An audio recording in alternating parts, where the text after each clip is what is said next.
भाजपा और मोदी जी क्या सच में सवर्णों को अपना दुश्मन मान बैठे हैं? क्या देश में सवर्णों को सामाजिक, आर्थिक और राजनीतिक रूप से हाशिए पर पहुंचाने की कोशिश की जा रही है? क्योंकि जिस तरह से सवर्णों के खिलाफ दिन प्रतिदिन नए नए कानून और नियम लाए जा रहे हैं, उससे तो यही लगता है कि इस सरकार ने तय कर लिया है कि अब सवर्ण सांस भी लेंगे तो उनकी मर्जी से। उन्हें हाँकना कैसे है, उनका भविष्य कैसा होगा, ये सब भाजपा और मोदी जी तय करेंगे। तो जवाब दो मोदी जी, आपको आखिर सवर्णों से परेशानी क्या है? क्यों उनके बच्चों का भविष्य खत्म करने की तैयारी आपकी पार्टी की सरकार ओडिशा में कर रही है?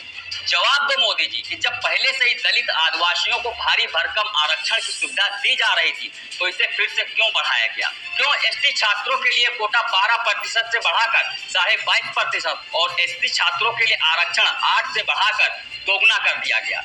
जवाब दो मोदी जी और ओडिशा के मुख्यमंत्री मोहन चरण मांझी जी, क्या दलित और आदिवासियों के बच्चों को ही आगे बढ़ने और पढ़ने का अधिकार है? नमस्कार, मेरा नाम है शैलेंद्र और आप देख रहे हैं जवाब दो। एक तरफ सवर्ण यूजीसी का विरोध करते रह गए और उधर चुपके से ओडिशा की भाजपा सरकार ने सवर्णों पर आरक्षण वाला पहाड़ फिर से दोगुनी ताकत के साथ उस पर गिरा दिया। ओडिशा की मोहन चरण मांझी की सरकार ने राज्य में सामाजिक न्याय और समानता को बढ़ावा देने की वकालत करते हुए आरक्षण सिस्टम में बड़ा बदलाव कर दिया। सरकार ने अनुसूचित जनजाति, अनुसूचित जाति और सामाजिक और आर्थिक रूप से पिछड़े वर्ग के लिए चिकित्सा और तकनीकी शिक्षा संस्थान में आरक्षण के कोटे में जबरदस्त बढ़ोतरी करने का फैसला सुना दिया। मुख्यमंत्री मोहन चरण मांझी की अध्यक्षता में हुई कैबिनेट की बैठक में ये फैसला लिया गया। जिस आरक्षण रूपी पहाड़ को सवर्णों पर गिराया गया है, अब उसके बारे में भी जान लेते हैं। बतौर मुख्यमंत्री मोहन मांझी एसटी छात्रों के लिए कोटा 12% से बढ़ाकर 22.5% कर दिया गया। इसी तरह एसटी छात्रों के लिए आरक्षण 8 से बढ़ाकर 16.25% कर दिया गया। ओडिशा में सामाजिक और आर्थिक रूप से पिछड़े वर्ग के तौर पर जाने जाने वाले ओबीसी छात्रों के लिए सरकार ने 11.25% का आरक्षण भी अब शुरू कर दिया है। राज्य की सियासत में एक बड़ा दांव खेलते हुए सरकार ने नई आरक्षण व्यवस्था का ऐसा ऐलान किया है जिसने शिक्षा से लेकर राजनीति तक हलचल मचा दी है। ये नई नीतियां पूरे राज्य के विश्वविद्यालयों, उनसे जुड़े कॉलेजों, शैक्षणिक संस्थानों, आईटीआई और पॉलिटेक्निक तक लागू होगी।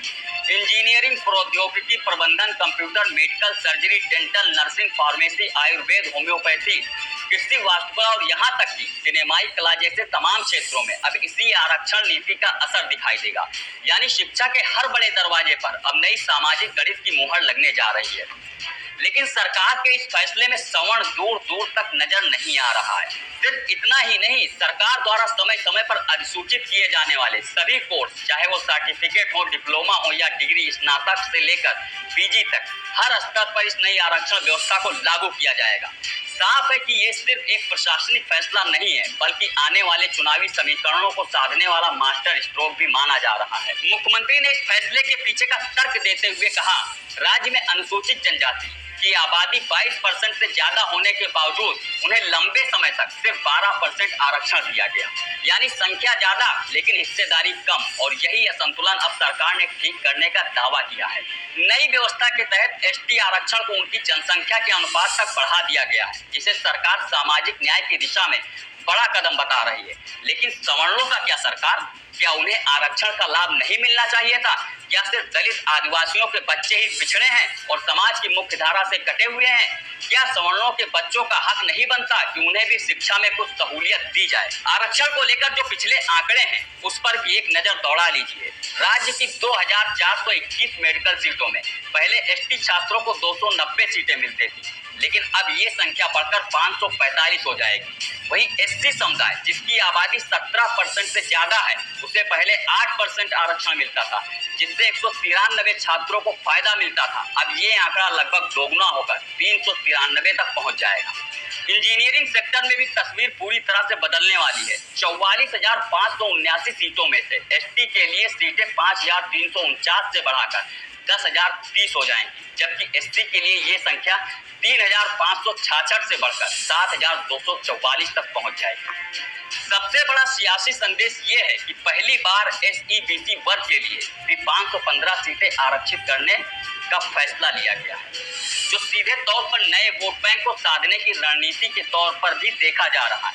लेकिन सवाल फिर वही है कि आखिर इसमें सवर्ण कहाँ है, उनके बच्चों का हक कहाँ है? मुख्यमंत्री ने इसे समृद्ध ओडिशा के निर्माण की दिशा में बड़ा बड़ा कदम बताया, लेकिन सियासी गलियारों में इस फैसले को लेकर बहस तेज हो गई है।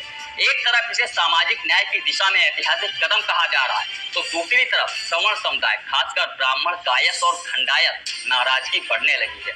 खंडायत समुदाय जो ओडिशा की राजनीति में मजबूत पकड़ रखता है और अगर नाराज हो जाता है तो इससे आने वाले चुनाव के परिणामों की दिशा काफी हद तक बदल सकती है। तो सवर्ण समाज के लोगों, आप ऐसे ही आंदोलन करते रहिए और सरकार ऐसे ही SC/ST एक्ट, आरक्षण और UGC जैसे नियमों को लाती रहेगी। भाजपा और मोदी जी को ना तो आपकी चिंता है और ना ही आपके बच्चों की भविष्य की।